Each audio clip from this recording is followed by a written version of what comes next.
کہ بارش فلاں فلاں ستارے کی حرکت کی وجہ سے ہو گئے ہیں، بارش اس لیے ہوئی ہے کہ فلاں ستارہ ہلا، فلاں ستارہ نکلا، فلاں ستارہ طلوع ہوا، فلاں ستارے نے یہ حرکت کی، اس کی وجہ سے بارش نازل ہوگی۔ اس نے شریعت محمدیہ صلی اللہ علیہ وسلم کا انکار کر دیا اور وہ ستاروں کے اوپر ایمان لے آیا۔ یہ جو سریہ ستارے کی حدیث پیش کی جاتی ہے، اس سے سارے کا سارا استدلال باطل ہے۔ ستارے کی حرکت کی وجہ سے، سورج چاند کے گرہن ہو جانے کی وجہ سے، نبی کریم صلی اللہ علیہ وسلم کے بیٹے دنیا سے گئے، بعض لوگوں نے یہ سمجھا کہ سورج اس لیے گرہن ہو گیا ہے کہ نبی کریم کا بیٹا فوت ہو گیا۔ نبی کریم صلی اللہ علیہ وسلم نے کہا یہ کسی کے فوت ہونے سے ان کا کوئی تعلق نہیں ہے، یہ اللہ رب العزت کی نشانی ہے۔ کسی بھی ستارے کے طلوع ہونے، غروب ہونے سے کسی بھی بیماری کا دور ہونا، یہ باطل استدلال ہے۔ میرے بھائیو، آج آپ کے سامنے جس آیت مبارکہ کی تلاوت کی ہے، فی قلوبہم مرض، یہ بات آپ نے سمجھنی ہے۔ میں تھوڑا سا آپ کا وقت لوں گا، انشاءاللہ کوشش کروں گا جلدی اپنی بات کو وائنڈ اپ کروں۔ ہمارے اسلام کے اندر اور یورپ کے اندر سمجھ لیجئے یا جدید میڈیکل سائنس کے اندر بھی دو اسکول آف تھاٹ ہیں، لیکن اسلام کا یہ نظریہ بڑا قدیم ہے، یعنی جب سے اسلام آیا نبی کریم صلی اللہ علیہ وسلم نے تب سے ہمیں ایک بات بتلائی، کیا؟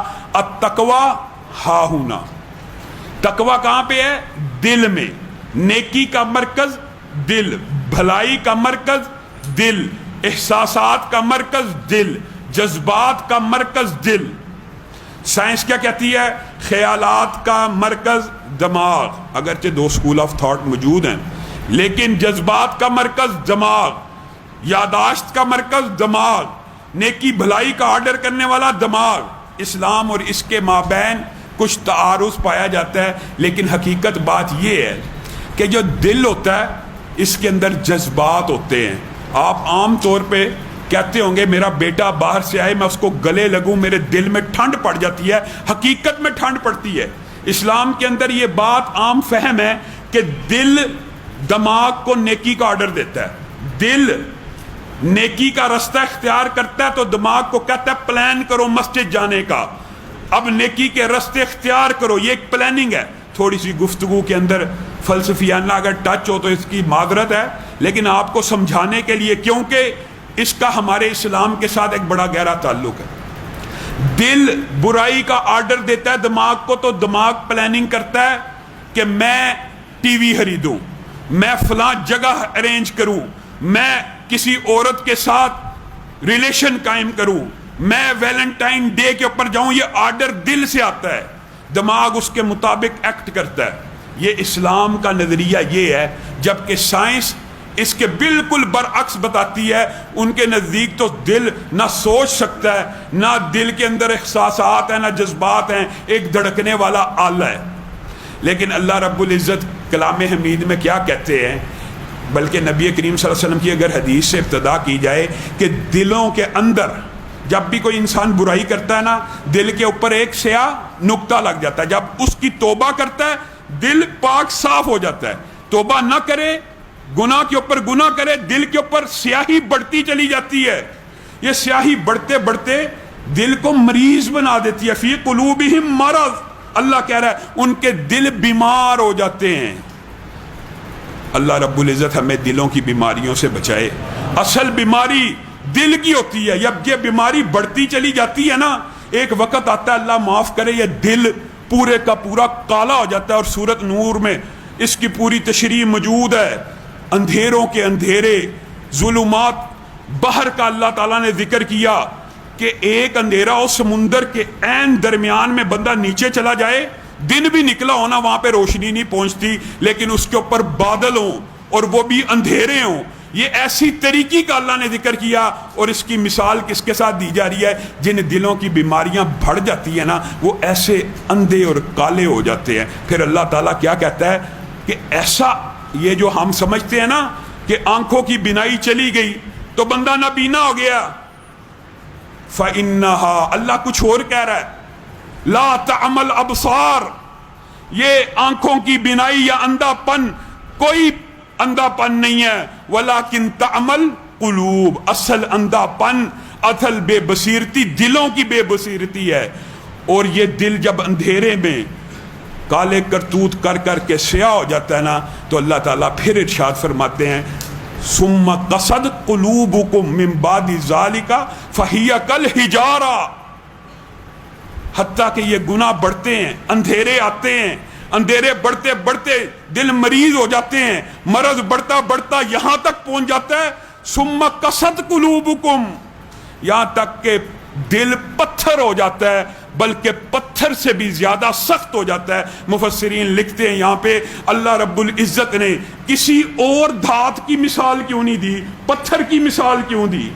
لوہا بھی سخت ہے، سونا بھی سخت ہے، چاندی بھی سخت ہے، اللہ تعالیٰ نے دلوں کی سختی کی مثال پتھروں سے کیوں دی؟ اور ساتھ میں یہ بھی کہہ دیا کہ یہ دل تو پتھروں سے بھی زیادہ سخت ہوتے ہیں، کہ پتھر بھی سخت ہونے کے باوجود کبھی ان میں سے نہریں پھوٹ پڑتی ہیں، کبھی وہ بھی اللہ کے خوف سے گر پڑتے ہیں، لیکن یہ دل اتنے سخت ہو جاتے ہیں۔ یہ جو سختی کی مثال ہے نا، اللہ رب العزت خالق مالک ہے، اللہ کو پتہ ہے نیکی کی بنیاد، نیکی کہاں سے پھوٹتی ہے اور برائی کہاں سے پھوٹتی ہے، اور اللہ مثال بھی کیسی دے رہا ہے؟ لوہے کی دے سکتا تھا، کتنا طاقتور ہوتا ہے، لیکن ہوتا کیا ہے، لوہے کے نیچے آگ جلا دی جائے تو لوہا پگھل جاتا ہے، سونے کے نیچے آگ جلا دی جائے سونا پگھل جاتا ہے، چاندی پگھل جاتی ہے۔ پتھر کے نیچے آگ جلا کے دیکھ لیجئے، پتھر نہ پگھلے گا، نہ موم ہوگا، نہ نرم پڑے گا۔ گویا اللہ رب العزت ایسی بدقسمتی سے بچائے، ایسے سخت دل ہو جاتے ہیں کہ پھر قرآن بھی سنتے ہیں، درس بھی سنتے ہیں، رمضان میں بھی داخل ہو گئے، لیکن دل پتھر ہیں، اپنی ضد کے اوپر اڑے ہوئے ہیں۔ یہی نہیں ہے، یہ ایک بڑا لمبا چوڑا ٹاپک ہے، لیکن خلاصہ آپ کے سامنے رکھ رہا ہوں۔ پھر کیا آتا ہے؟ خدا نہ خواستہ جب انسان کا دل اتنا مریض ہو جاتا ہے، اتنے اندھیروں میں چلا جاتا ہے کہ پتھر ہی بن جائے، پھر کیا ہوتا ہے؟ خاتم اللہ علی قلوبہم، ان کے دلوں کے اوپر اللہ پھر مہر لگا دیتا ہے، پھر یہ پلٹنے والے نہیں، فی قلوبہم زیغ، یہاں تک کہ ایسی سچویشن آ جاتی ہے، پہلے تو دل سیدھا ہی تھا چاہے بیمار تھا، کلا بل ران علی قلوبہم، یہاں تک کہ دلوں کو زنگ لگ گیا، زنگ بھی لگ گیا، سخت بھی ہو گیا، پتھر دل بھی ہو گیا، لیکن اللہ تعالیٰ کہتا ہے اس کے بعد جب مہر لگ جائے نا تو پھر فی قلوبہم زیغ، ان کا دل ٹیڑھا ہو جاتا ہے، اپنی جگہ قائم بھی نہیں رہتا، ٹیڑھا ہو جاتا ہے۔ اور حدیث اس کو یوں بیان کرتی ہے، اس طرح الٹا ہو جاتا ہے دل کہ ہر نیکی کی بات بری لگنا شروع ہو جاتی ہے اور ہر بری بات اچھی لگنا شروع ہو جاتی ہے۔ اٹھائیے آج فواد چودھری کا بیان، ہر اچھی بات بری، جب دل ہی الٹا ہو گیا، جب دل ہی الٹا ہو گیا، پھر نماز میں دل نہیں لگ رہا، پھر قرآن پڑھنے میں دل نہیں لگ رہا، دل ہی الٹا گیا۔ یہاں تو ابھی ابتدا تھی، نقطہ لگا تھا، توبہ کر لیتا، پاک صاف کر لیتا، زنگ لگا تھا، دھو دیتا، صاف کر دیتا، مہر لگنے سے پہلے پہلے اپنے دلوں کے امراض کو دور کر لیتا، بات بن سکتی تھی۔ اب آپ اکثر دیکھتے ہوں گے، پوچھتے ہیں، ساتھی پوچھتے ہیں نا، علامہ صاحب نماز میں دل نہیں لگتا، کیسے لگے؟ دل تو الٹا آ گیا، دل تو اپوزٹ چلنا شروع ہو گیا، دل تو ایسے مرض کا شکار ہو گیا کہ قرآن پاک نے عجیب و غریب بات کی، امہات المومنین، امہات المومنین، ان کو اللہ تعالیٰ نے کہا کہ جب غیر محرم سے بات کرنا نا تو لہجہ لوچدار نہ بنانا، نرم نہ بنانا، فیطمع الذی فی قلبہ۔ مدینہ میں بعض ایسے لوگ بھی ہیں جن کے دل ایسے مریض ہو گئے ہیں، امہات المومنین، جن کے ساتھ شادی ابدی حرام ہے، دلوں کے اوپر جب مرض آ جاتا ہے نا، جب پردے آ جاتے ہیں، اندھیرے آ جاتے ہیں، جب دل پلٹ جاتے ہیں، تو ہر بہن بیٹی کو، ہر عورت کو، ہر بہن بیٹی کو انسان کی نظر بد نظری سے ہی دیکھتی ہے، اس کے دل مریض بن گیا۔ ہر چیز میں الٹ سوچنا، نہ مسجد میں دل لگنا ہے، دل کیا کرنا ہے، مسجدیں بند ہو جائیں تو بڑا اچھا ہے۔ فواد چودھری صاحب نے بیان دیا ہے، دین ملا فی سبیل اللہ فساد کو سیدھا ایک نریشن میں لکھا۔ یہ مولوی کو گالی دیتے ہیں، یہ مولوی انہوں نے صرف فرنٹ لائن سمجھا ہوا ہے، اصل میں گالی اسلام کو دینا چاہتے ہیں، دین الہی کو دینا چاہتے ہیں۔ وہ سندھ کا وزیر اعلیٰ میں نے آپ کے سامنے کل کہا تھا نا، ہمیں تو گامدی صاحب سے توقع تھی کہیں روزے ختم نہ کر دیں، وہ سندھ کے وزیر اعلیٰ نے کہا ہے روزہ رکھنے سے قوت مدافعت کم ہو جاتی ہے۔